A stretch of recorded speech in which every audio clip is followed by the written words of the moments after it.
Hey everyone, and welcome back to Yes, Quit Your Day Job. I'm your host, Seven Dunbar, and today's episode is a special one. I'm sitting down with someone who's worn a lot of hats in this industry, from touring guitarist to frontman, from heavy vocals to haunting acoustic sets.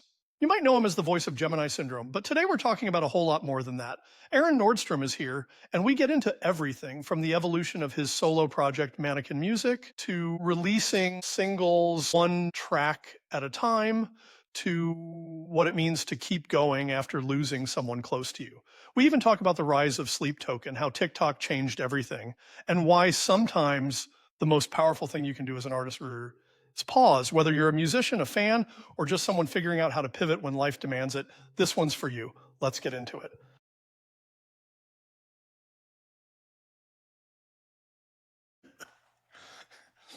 Welcome to Yes, Quit Your Day Job. I'm Seven Dunbar, and today I'm talking with Aaron Nordstrom, frontman of Gemini Syndrome, solo artist behind Mannequin Music, and someone who's never been afraid to evolve.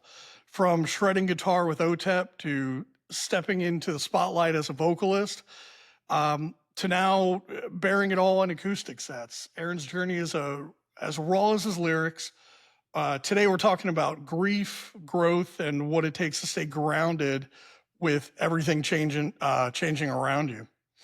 Yeah, Aaron, welcome. How you doing? I'm doing good. That was beautiful. I like the alliteration with the G's with grief, growth, and staying grounded. That was really nice. Yeah, really well put. Beautiful.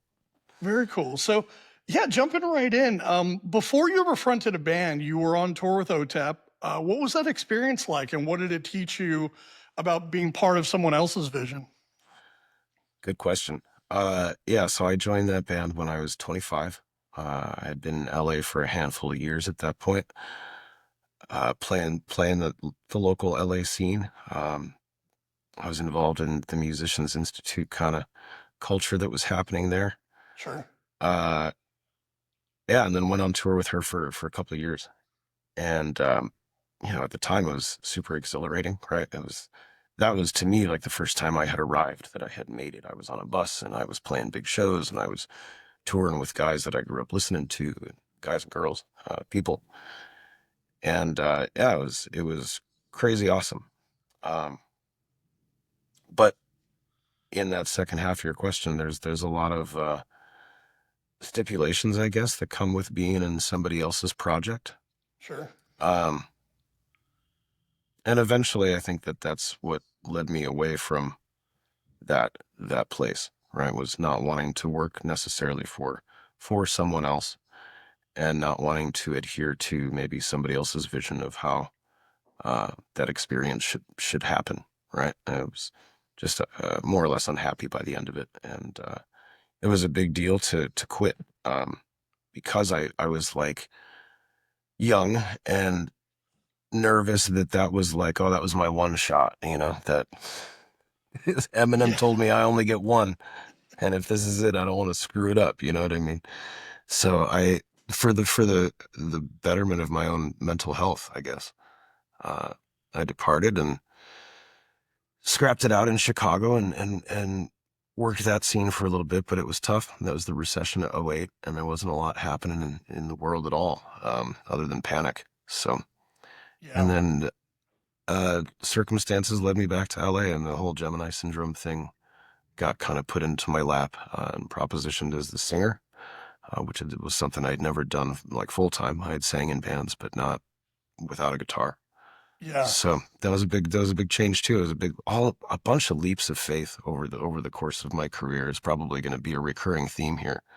Is just like taking chances and not really knowing what the outcome was going to be.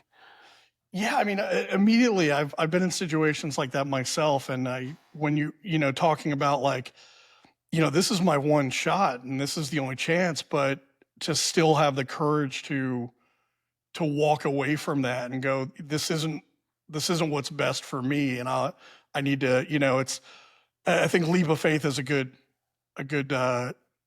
description of that, because you're kind of jumping into the unknown and hoping that there's something on the other side that'll catch you. Yeah. And I think the lesson to be learned out of that is that there is always other opportunity. Yeah, I think in the 20 years now, or 18 years I've been a professional in this industry, whatever that means. Uh, the thing is that we get in our own little pockets, whether it's in the world at large or in the industry, right? We get in our little pockets of friends and the people that we know, and we start to think, or at least started to think that this is the world. And I suppose the further you go in your journey, the smaller the circle starts to appear, yeah, right? Because everybody knows everybody, and for sure. everybody's getting 6 degrees of Kevin Bacon and all that. But there's more little pockets like yours than you realize. And everybody out there who's an artist who's trying to succeed and make a career out of this or whatever is kind of in the same boat, right? And there's so many different pockets you can jump to. It's not like, I don't know, it's not like one road ends and there's no other options. There's always something else, like even outside of the genre of hard rock metal, right? Like with this acoustic stuff, there's an audience for that stuff too that I hadn't explored for the last Yeah, 2 decades, right? how And a cool. lot of those fans are the same fans that, of course, are listening to the Gemini Syndrome stuff. But I just think that there's always opportunity out there. You just have to be kind of willing and open to look for it and find it. Um, there's plenty of people who run their camp a certain way, and there are plenty of other people who run their camps not that way. Right. So if you find yourself as a hired gun, I found myself witnessing this from the outside of a guy who had joined a band and quit right afterwards. And he was really disillusioned and mad about what had happened. And Yeah, the reality was, from my perspective, was that he joined a camp that had been established and was operating that way for a very long time. And he kind of came in unprepared and felt like he got slighted for it. But it was like, well, you weren't prepared to be in that situation. And now he's doing just fine in other camps, and he's found his footing again, right? But all of the drama that came along with it didn't need to be that way, because it wasn't like the end of the world. It's like, okay, this didn't work. Go find another path. Go find some other way to do it. Um, you're never out of options. You know, I love that even perspective. you just aren't, because there's always some other band that's going to need your skill set or something, right? Or you just do it on your own, or you flounder for a little bit and something else will manifest. That's the nature of the universe, is that it's always changing and everything is always evolving and moving through new pathways. And you just gotta, I think, learn to flow with that is the best, at least for me, has been the best approach, right? And instead of trying to idealize what I want it to be or what it was supposed to be, because it never is. Yeah, It yeah, never never looks quite. like what you planned it to be. Um, do you remember the moment that you knew you wanted to be the front man and not just like, play play in somebody else's vision? Um, in my early 20s, like right after I got to LA, I started going to MI and I started working at their school store, and we had a band called Synapse, and we were super like proggy Meshuggah-ish with Right. keyboards and stuff. It was fun. One of my favorite projects I was ever in, actually. And we were auditioning singers and we couldn't find the right person. And the guy who ended up teaching me how to scream, this guy Sean McPherson, um, came in and just urged me to. He's like, "What are you doing?" He knew I could sing. He's like, "What are you doing? Like having like looking for other people when you know you can do the job?" Because I didn't want it. To answer your question, never. I never wanted to be the front man. Um, but I knew at that point that I definitely had my own vision of something that I wanted to do musically. Cool. And I think joining the OTEP thing was one of the greatest moves and opportunities I ever got, because it put me on the road with people that I'm still in touch with today, and friendships that have lasted 20 years, you know. Yeah. And it taught me about the real gigging, the stuff that you can't learn at college. You can't read on an article. You have to be at the venue every day and tired and hungry and pissed off and sick and whatever. And um, I learned so much about just touring and kind of how to traverse this industry. But then I also realized through that, like I said earlier, you might be in a camp that's not how you want to operate. And that's where I found myself. I wasn't happy, and I didn't appreciate the way that necessarily the team was treated on a day-to-day basis. So Sure. I bailed to go be happier, more or less. And I think that that's become a recurring theme too is like, is this making me happy at the end of the day? Am I enjoying what I'm doing? Because if I'm not, then nothing else is worth it. Yeah, it's not gonna fill that void if you're ultimately not happy with what you're doing. Sure. And it takes Um, courage, I think, to allow that, right?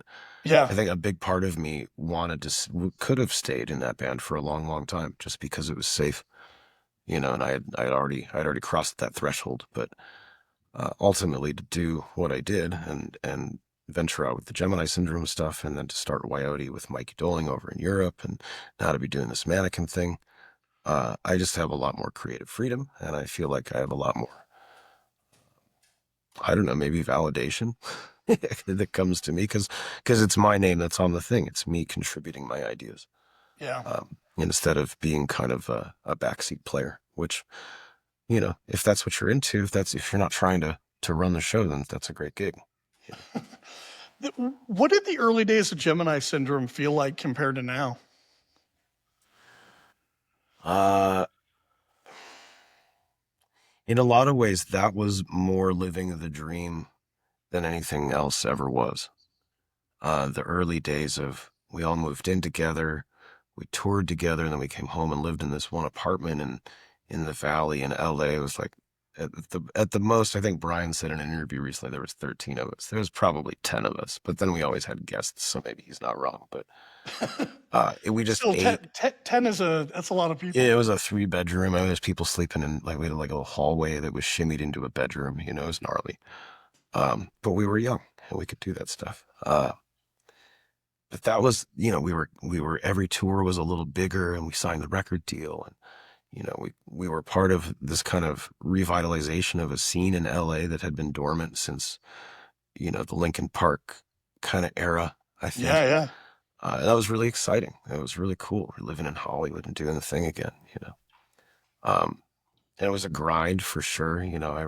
I still have like very clear mental images of like sleeping on the floor in the back of the van in the middle of the summer with the back door cracked open and just flies everywhere, and just like being Oh, just being absolutely miserable. But bringing like back memories. Yes.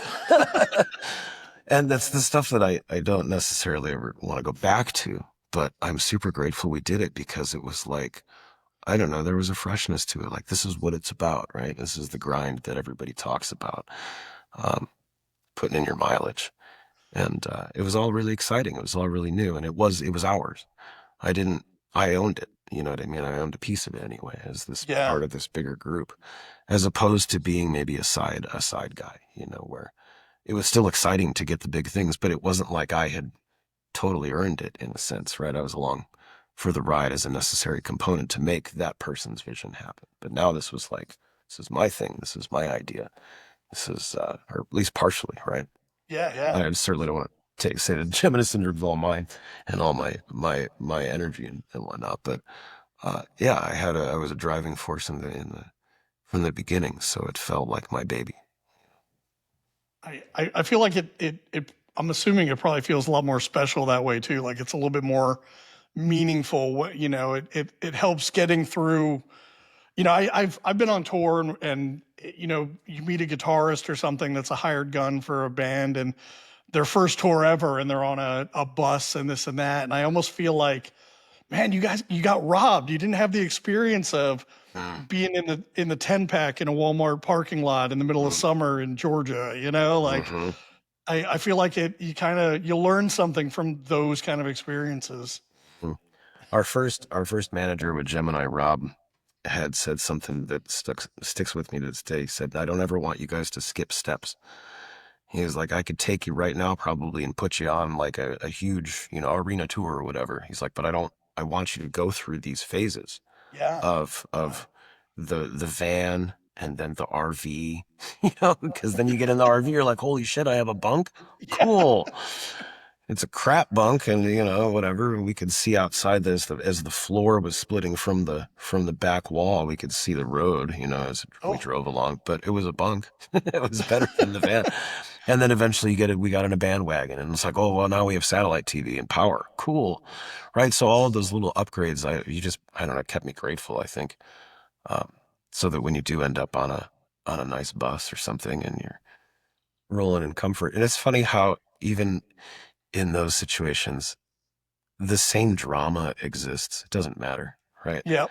If I've learned anything over the years, it's like nothing, the environment changes, but like the problems remain the same.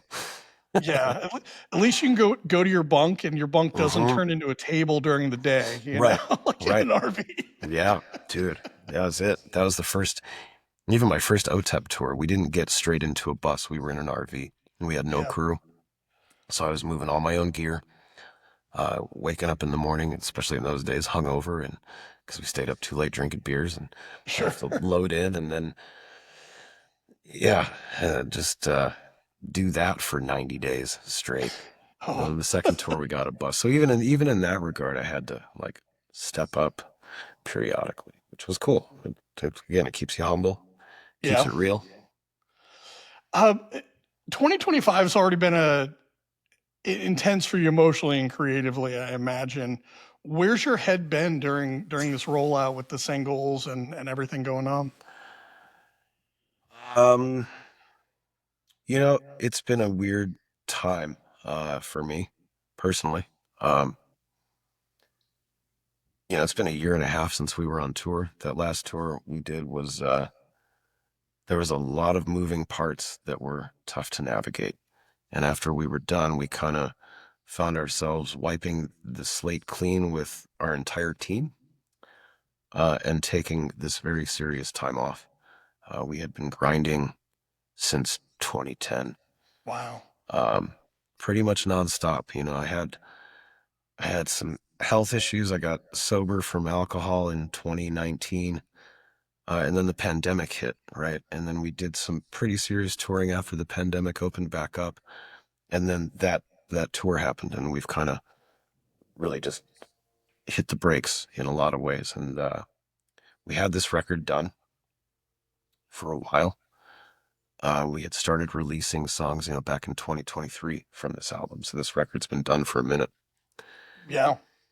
So I guess to answer your question, I'm glad that we're finally moving on it. I'm glad that music's coming out again. And I'm sure at some point we'll get back on the road.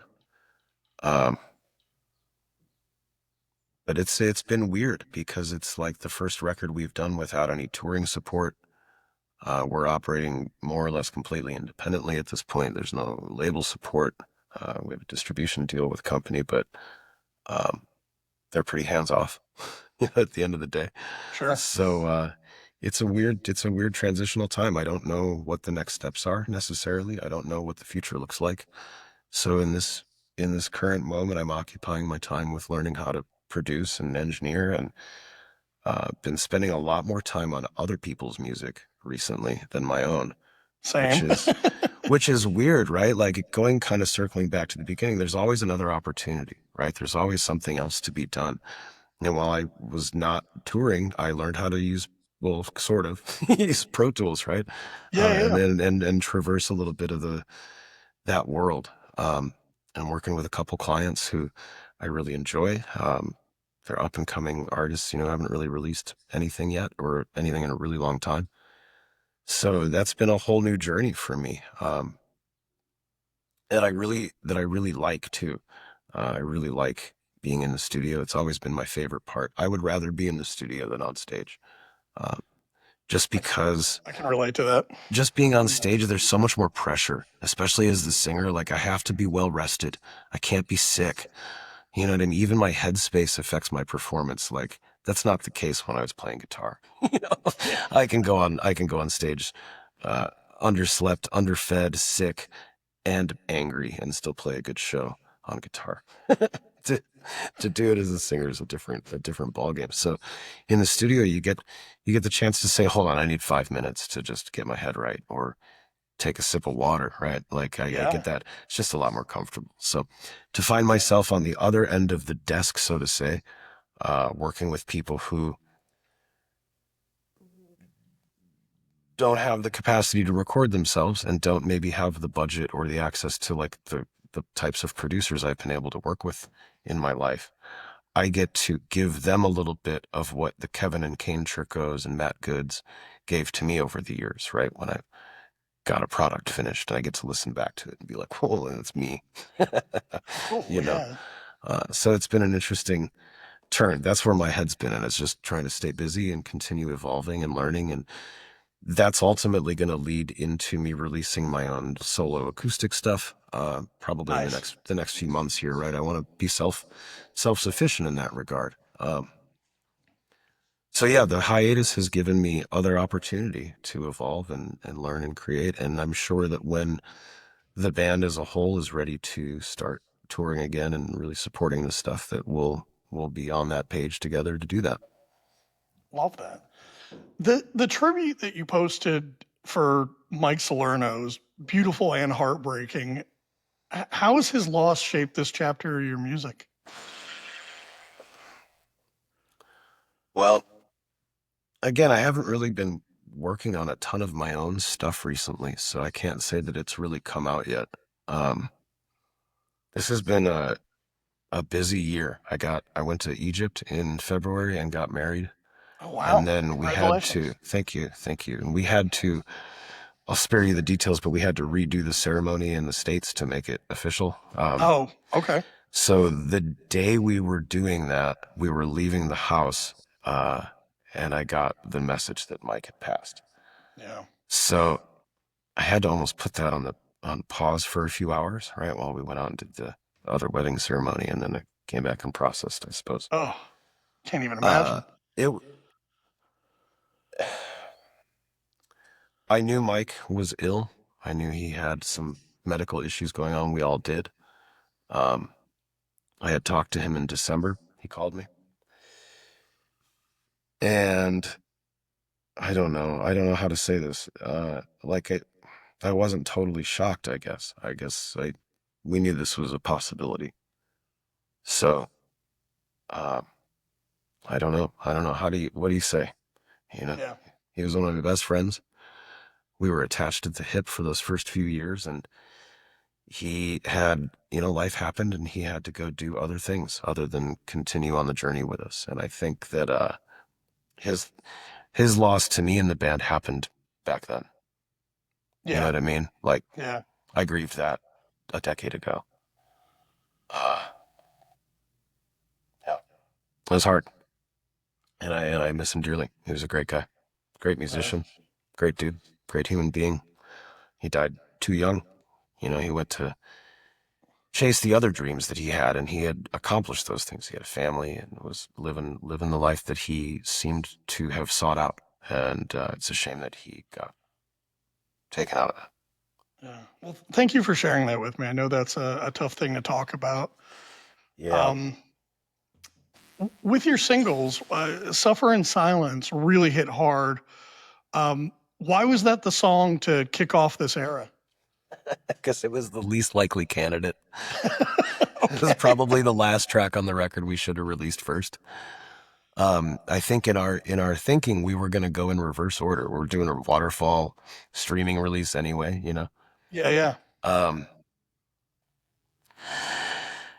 and we went to radio with it, which I don't know that maybe I would have done that, but we had already put our cards on the table. So, but I think it was a fun tune. I enjoy that song. I don't think that it's a lesser song. I just think it's a lesser accessible song, maybe to most listeners. But I don't know. It's a good statement too. It's just I when I was writing that album, I was frustrated with a lot of things in in my personal world and in the band world. There was just a lot of angst in me, and my intention was to be as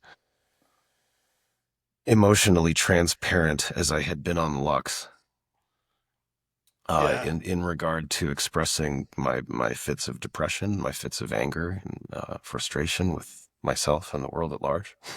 There's a So lot of controlled chaos in that track, so I yeah, think that came across. I think you accomplished that in there. mission accomplished. Yeah. With Lucid, it feels more reflective, like maybe even hopeful. Was that the intention with that track? Yeah, I think that always exists kind of in our themes, right? Is like addressing the darkness that is reality sometimes, and then trying not to dwell on it. Lucid to me was my follow-up to Stardust in a sense, right? Because I have the waking dream reference, and like this is still a waking dream, or this is just a waking dream, and I still don't understand the meaning, right? Sure, sure. Kind of circling back again to that Lux perspective and that kind of younger, fresh, slightly less jaded persona than I am now, you know? Um, the Is that your dogs. dog? Yeah, that's my three dogs. My dog's here with me, and they perked up like, what's going Yeah, on? what was that? Somebody's doing something. Yeah, there's a lot of reflection, I think, on this record too. You get that from living in those emotions, right? If Sure. you allow them to happen, because I don't want to stay in those places. And repressing depression or anger is a pretty surefire way to make sure they come back Yeah. stronger than they were before. So I've been trying to kind of live in it. Um, yeah, it's been a weird time in my life, you know?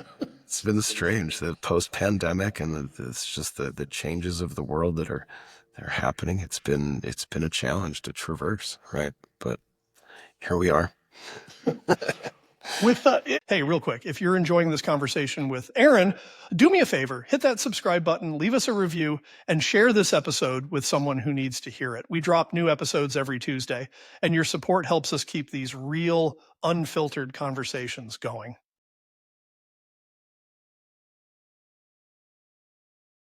So you're releasing one single at a time for the album. Is that like a personal choice? Is it strategic? Is it creative? You know, like It, it's not personal. I think it's sort of strategic, and the idea is to give just one song at a time. In the current way the world works, I feel like if we put out all 10 songs, you know, two or three of them would get listened to, and sure. then the other seven wouldn't. I think that happened with Third Degree. I think there's a lot of great songs on that album that just like people don't even know exist because the whole thing just kind of came out. So I didn't want to make that mistake on this album. I'd rather just do it one at a time. And we're not on tour supporting it right now. So it's kind of like we can kind of do whatever we want. we kind of are. I, So yeah, just a piece at a time. And there's a story to it, right? There's dips and rises and valleys in this album of emotions. So to give yeah. that, let you digest that one at a time too.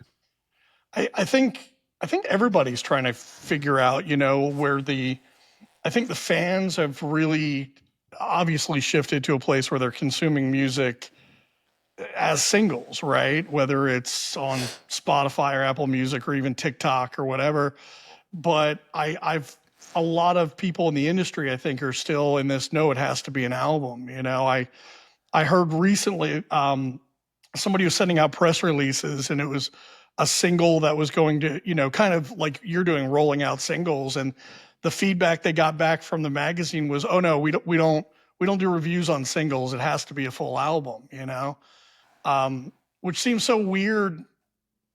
There's definitely a disconnect there between how people are consuming and how the industry is still in that album format. Yeah, I mean, as the creative side of it, we wrote this as an album, right? And I've done a handful of features recently, right? And that feels to me like the writing for the purpose of a single Yeah. activity, and that's cool, and I enjoy that too. But when it comes to like the band itself, I like approaching it like an album. Maybe I'm just old school like that, Also, and I it think lets you tell a fuller story, I imagine. yeah. Especially because you're not supposed to be writing 9-minute prog songs that go on a whole adventure, right? They got to be 3.5. So how much information can you get in that time span, But consumption wise, like I've had people asking, are we going to release hard copies of this record? I don't maybe vinyl, right? Like I don't even know Cool. who Yeah. listens to CDs anymore. Yeah, You know, my computer doesn't have a CD player. My right. car doesn't have a CD player. So is it worth it to even print hard copies? And if it's not, then the day of the album is over. You know what I mean? Like if I'm not getting a hard copy album, then why would I release it as an album? Yeah. uh, I don't know. I don't have the answers to that. I think you're right. I think we're all still trying to figure it out. I was gonna say if you do figure that out, let me know because I think Yeah. we're all trying to figure that Yeah, out. no doubt. Yeah, I mean, there's a new artist, President, that came out recently. I don't know if you Yeah, heard. yeah. So They had their debut show at a festival recently, and insane, right? And then yeah, again, one single comes out. I think maybe they have two now, but one single comes out and that's all you have access to. There's a video already for it. It was a really well produced video. The song is really well produced. Sounds awesome. Uh, that strategy clearly worked yeah. for them. One I song, one video, one word name. That's all you got. yep. Are really tapping into that Sleep Token mystery school vibe of, Scooby Doo. Who is it? you know, uh, I noticed with them, I was really impressed with even their social media. Everything that they post, even if it seems random, if you really take a minute and step back, it's all done with intent. It's very deliberate. Um, and it made me kind of reevaluate how I do things. I was like, man, no, they're like really dialed in on what they're trying to accomplish, and they're going for that. Like I said, with intent. I was really impressed. I love that with intent. That touches on such another important part, I think, of this whole puzzle is the social media game, right? And I am admittedly like not good at it, nor do I have a desire to be, unfortunately, to my own detriment, I'm sure. But yeah, people who are out there crushing that game, like having that intent, and I guess just understanding the playing field, right? Yeah, I don't consider myself a very techie person. I don't consider myself illiterate either. Um, but it just doesn't flow naturally for me. Even learning, my way around a DAW and stuff like that was the reason I didn't do it for so long is because, right, I'm visually impaired. So like sitting at a computer for long periods of time is already daunting and the sure. menus are all really small. So like, it's just not intuitive to me. And I feel like social media is that too, but clearly that's a part of the game that you have to be fluent in. You just have to be at this point. And Uh, once you figure it out, everything changes the next day. it seems that way, right? I mean, I remember to go back to Sleep Token because they're on everybody's lips recently. Yeah. I remember reading a Facebook post at like 3 a.m. in February of 2020. And it said, I don't know who needs to read this, but you should go listen to Sleep Token right now. And I was like, okay. And I did. And they only had the first record out and I was hooked. Wow. And I listened to everything ever since then, and nobody knew who they were, right? And then they came to the States and they opened for In This Moment and Nothing More, and we saw them at the House of Blues in Vegas. And it's me and like 15 other people in the room were like, yes, and everybody else is like, what the fuck are these guys doing, right? And then Yeah, yeah. the next month, it hit on TikTok, and then they had 3 million monthly listeners. And then Crazy how that I happened. mean, and now they're like, I mean, they're an anomaly, dude. They're Yeah. just. I saw some of their set designs from Europe recently. It's bananas. And so celebrating that, good for them, right? But whatever that thing was that they figured out, I don't even know if it's something that they figured out, Or or just if it yeah, it could have just it been, just just organically hit that the stars aligned, and here you have. And I think they deserve it. I think he's one of the most creative artists to come along in a long time.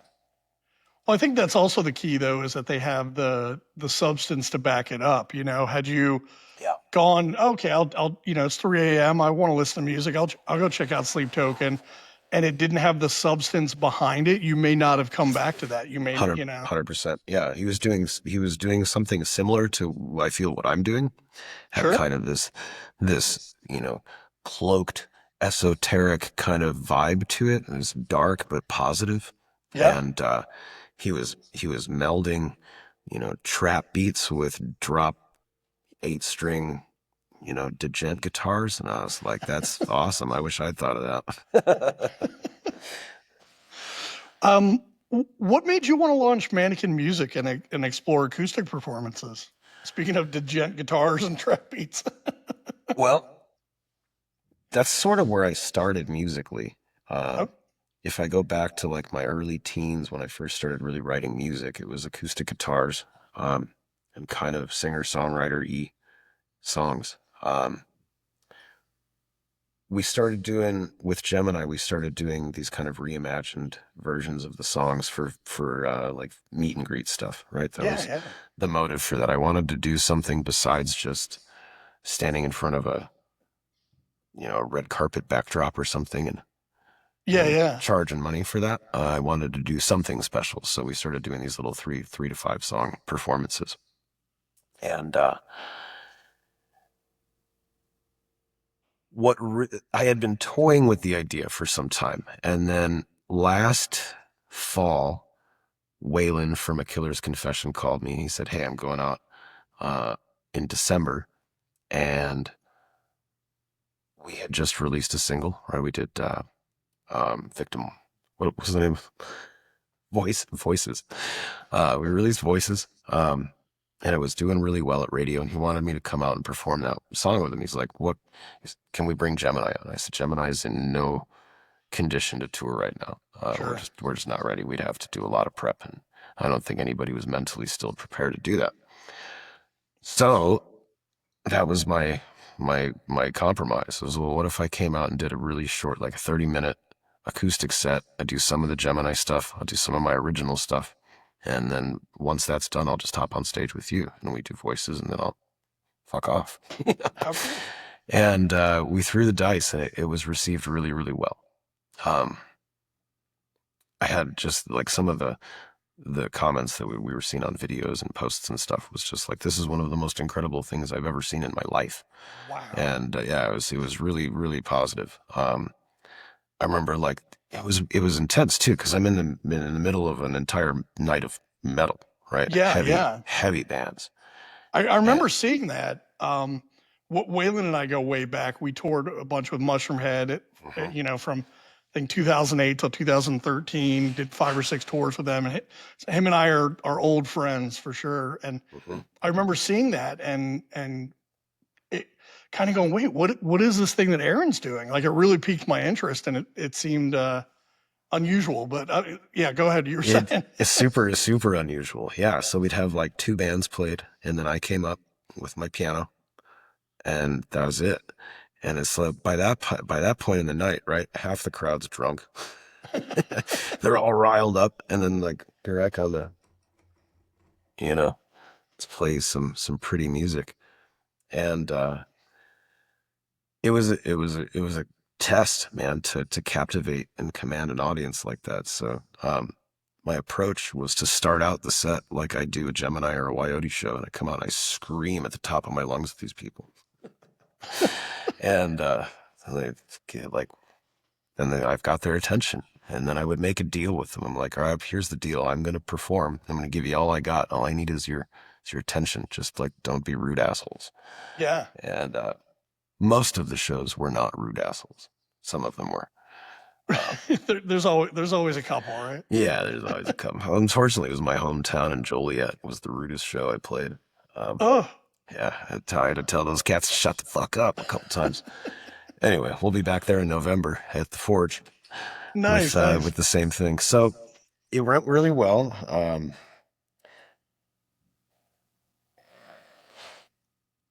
Circling back to the beginning of this conversation, how things sometimes just pop up. Yeah.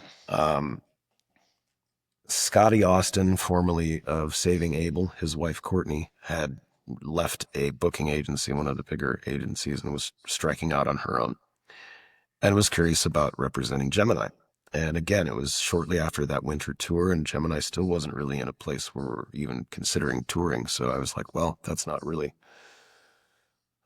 something to be talked about at this point. But she told me that Scotty was doing these acoustic tours, and so I solicited myself, shameless self-promotion. I said, well, would you be interested in maybe booking the Mannequin stuff and seeing if we Yeah. can make that happen? So we signed up. That's what July and November are going to be. I'm going out with Scotty and Peter Dante, he's an actor. He was in a bunch of the Adam Sandler movies. He's the pot dealer in Grandma's Boy named Dante. Okay. Yeah. Yeah, And yeah. he's a singer. He's a singer performer, man. He does like some really cool reggae stuff. So they've been doing kind of these tag team tours, and now they're throwing me on a couple legs of it. Oh, I love that. And it's going to be kind of a round robin thing. We're all going to share the stage. I'm going to have Scotty's band is going to be backing me up on some of the Mannequin and Gemini stuff in the acoustic kind of context, right? Yeah. These Yeah. reimagined versions. So it's not going to, I'm not like taking Gemini out on tour without Gemini, right? That's not the intent of this. Yeah. I want to play some Gemini stuff so that because Gemini's not on tour, you can at least get your fill of that if you want it.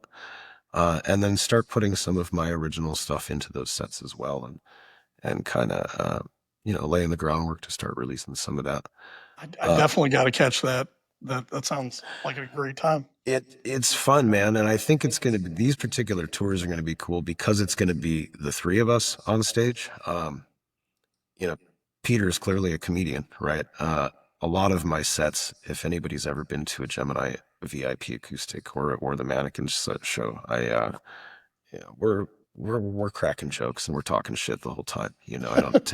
It's serious music, but that's where it stops, right? Everything else is everything. It's supposed to be fun, man. So I think there's going to be a lot of banter and the whole tour is called Live, Laugh, Love. They have a song Peter and Scotty did together titled that.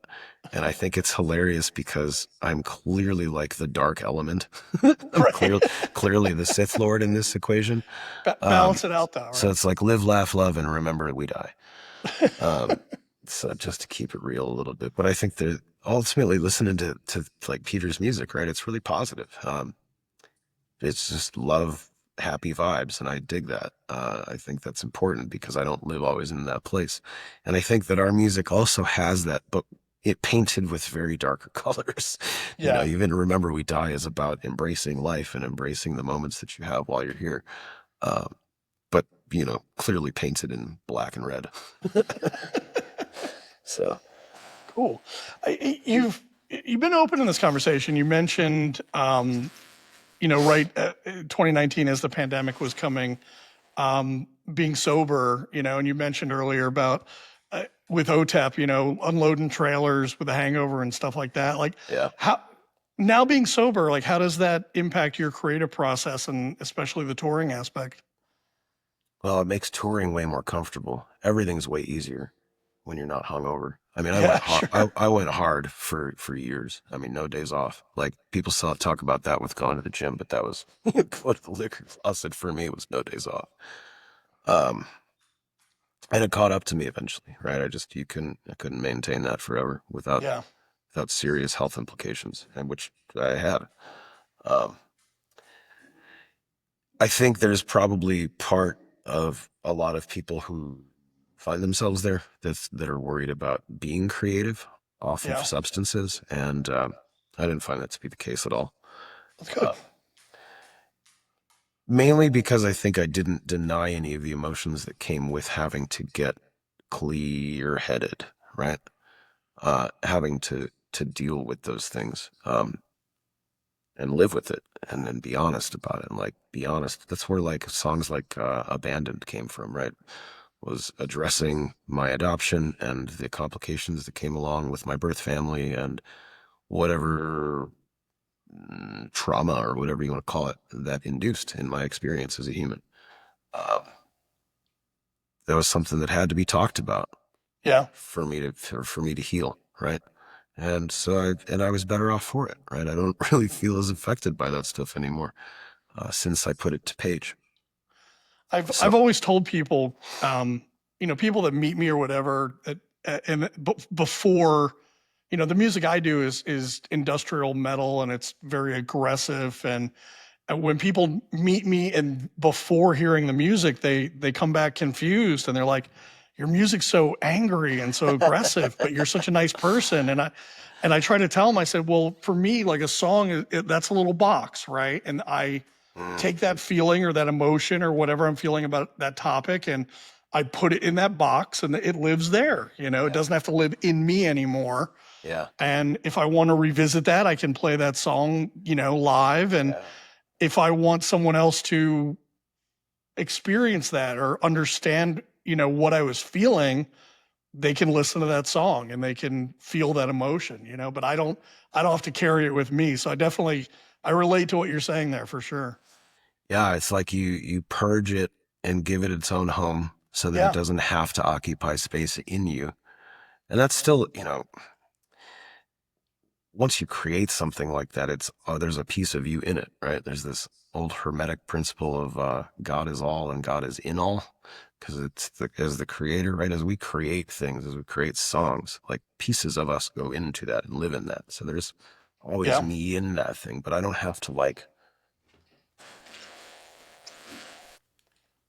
carry all the things all the time.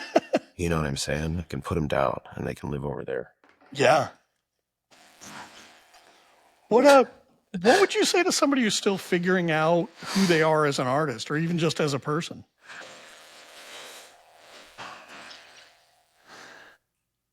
Hmm. That's the toughest question you've asked me yet today. Oh I no. don't know. That's almost like assuming that I've figured out who I am. You, Right. you almost ask me that as if I have some sort of, uh, I don't know, some sort of experience knowing. I Right. think that's an ever evolving thing. I think, I think you got to be open to possibilities, Yeah. right? I was open to the idea that maybe I could sing for my band. I knew I could sing, you know what I mean? Like I've been singing before I played any other instruments, so like that's something I can do. I know that.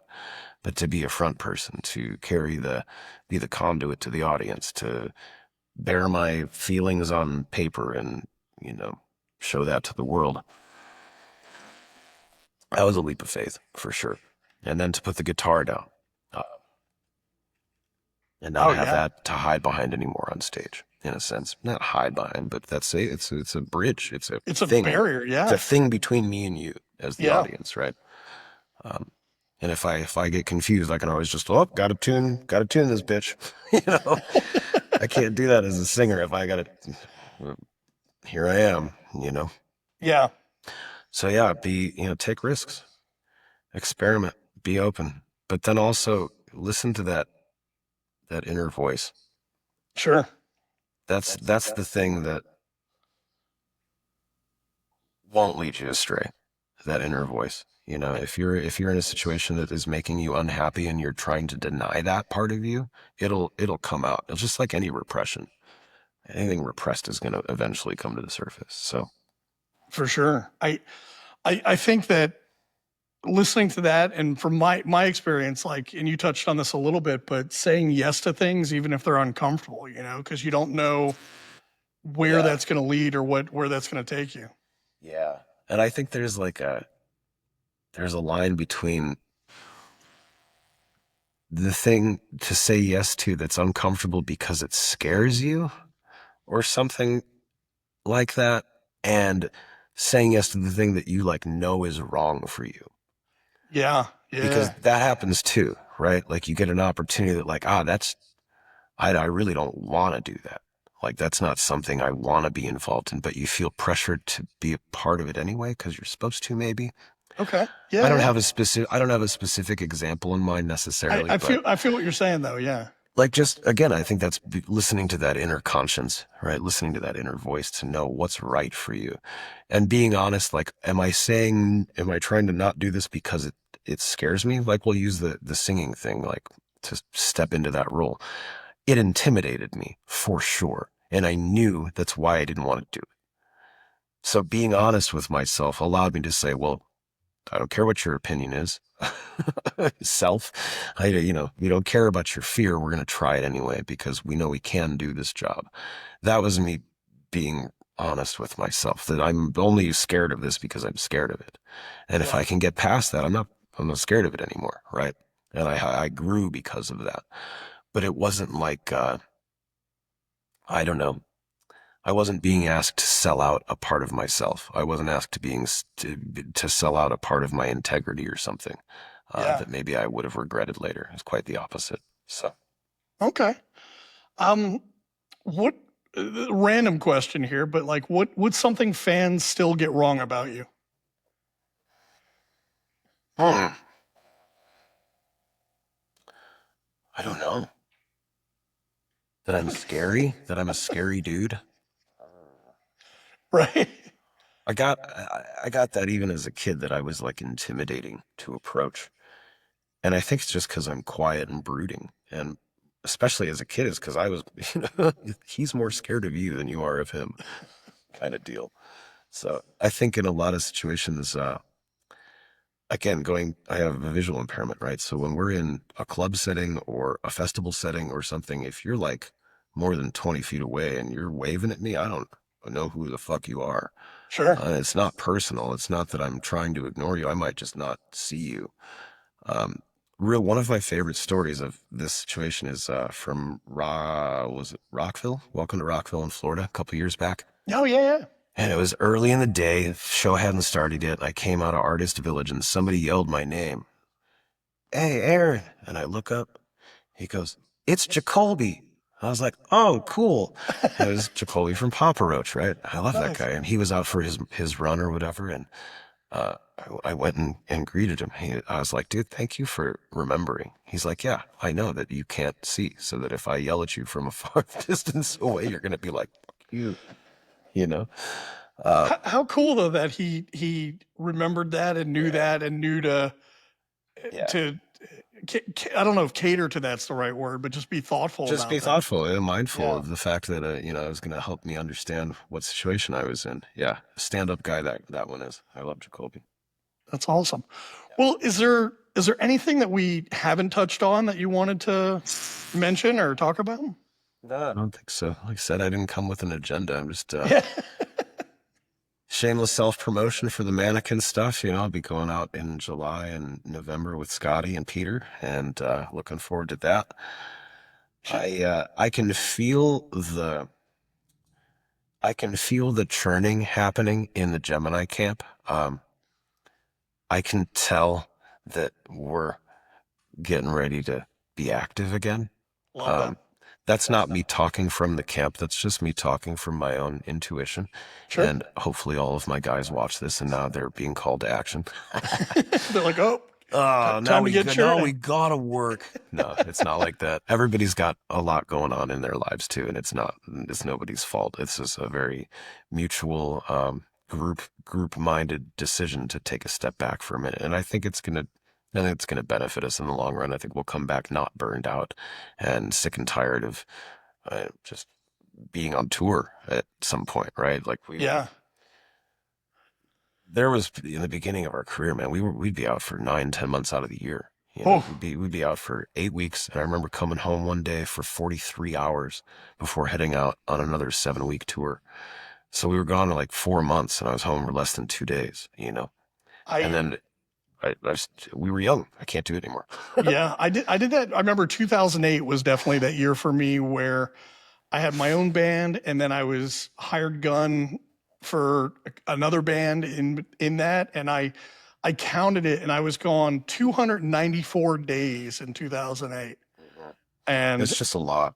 yeah, and I mean it got to a point where I remember we're doing like cool shows, a decent size, we're supporting other bands, we're still growing, but I remember sitting on the RV and thinking, like fantasizing about being at home and playing Xbox and like going to the beach. Yeah. And it occurred to me, I was like, I'm about to go on stage tonight, and most of the people in there are fantasizing about doing what I'm doing, What I'm being doing. in their own Yeah. band, being on tour, and I just want to go home and sit at the beach. Wow. Can we hang on that point for a second? Because that's real, man. Yeah. I remember being just recently. I was in Belgium with YOD last week. Did a couple shows, and the first day I got there, man, I flew across to Europe, and I lost an entire day, right? I left Vegas at 9 a.m. and on a Saturday, and I landed in Brussels at 9 a.m. on Sunday, and we had to go straight to one of Mikey Doling's shows for his band Channel Zero out there. And Yeah. I didn't end up landing anywhere for 3 days. Still wearing the clothes that I flew over in.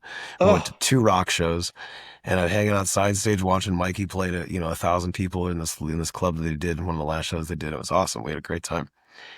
But there was a point where I was taking a nap in the van, and I'm laying on the bench in the van. I'm like, fuck, here I am, sleeping in a van again. And I had this moment of I scolded myself, like, you know what, dude, like, this is awesome. This is what you're. Yeah, I'm not sitting on a nightliner, but this also isn't my show either. yeah. I just wanted to remain grateful for the situations I find myself in, because yeah, a lot of people out there would probably give a lot to experience some of those things, right? And to just be walking around Yeah. backstage at festivals, hanging out, like talking to one of my friends over there. He's like, you guys, you'll tell stories about like the Jacoby story I just told right now. He's like, you tell that like it's no big deal. I'm like, well, because it's not. Right. It's normal. It's the people, these are my peers, right? Um, but it's easy to get lost, I guess, and get bogged down, right? I just think you make a really good point. I'm about to go on stage, and I'm like wishing I was in my underwear watching you know, I don't know, binge watching something on Netflix or something, hanging Yeah. with my dogs. Um, so it is like the attitude of gratitude will go a long way. Remembering that this is, to have any kind of success in this thing, to be playing good shows and to have your music listened to by people, man, by anybody, right, is the original, I think, motivator, at least for me, to Yeah. get in this in the Same. first place. I was never trying to be. There's probably part of me that desired fame. If I'm being really transparent, as a kid especially, I wanted the validation that I'd gotten teased so much for being different that I wanted to be idolized for being different. So there's probably something very real about that. But that wasn't the sole nor the biggest motivator. Really, it still is to have the music that I create be appreciated, be enjoyed by other people, right? Because I feel like that's my purpose, right? That's what I was put here to do, was create the plight of all artists everywhere. That's what I was made for. If our listeners want to hear what you created, like where's a good place for them to find you, to find um, Gemini Syndrome and Mannequin and everything else? Yeah, so at Gemini Syndrome everywhere, right? For Apple Music, Spotify. Profound amount of footage on YouTube. If Yeah. you want to go down those rabbit holes. YOD Official. It's like Coyote with a W. WOYOTE is me and Mikey from Snot and our bros in Belgium. You got 1.25. Well, one record's out. We've got 2 songs forthcoming that we're finalizing the releases for. So, and then you can find, at Aaron Nordstrom uh, right now is anything that I've done that's features or whatever like that. Um, I haven't released any Mannequin acoustic stuff yet, but I'm hoping by the end of the year that'll be out. Nice. Again, probably just under Aaron Nordstrom. I call it Aaron Nordstrom's Mannequin, as I using Mannequin music as kind of my umbrella for my solo stuff and for any production stuff I do. It's just Yeah. kind of Yeah. the overarching company name, I guess. But as I say during the shows, it's my mannequin, and I can dress however I want to. So I can show up playing a piano and an acoustic guitar, or I can show up with a band and do the full throttle things. I love that concept and the flexibility built into it. Yeah, because it leaves it open ended for me, right? It leaves me options later if I want to change course. Not saying that I will, but it just I don't want to be stuck to any one particular thing. I never have. I love that. Well, Aaron, thank you so much for joining me today. My pleasure. I really enjoyed our conversation. I'm happy Likewise. we were able to do this. Yeah, me too, man. Awesome. I Well, appreciate cool. you having me on. All right. Well, take care, and You too. we'll talk soon. All right, brother. All right. Big thanks to Aaron Nordstrom for joining me today and being willing to go deep, not just about the music, but about the why behind it all. From acoustic reinvention to navigating grief and launching Mannequin music, Aaron's journey reminds us that evolution doesn't always come up.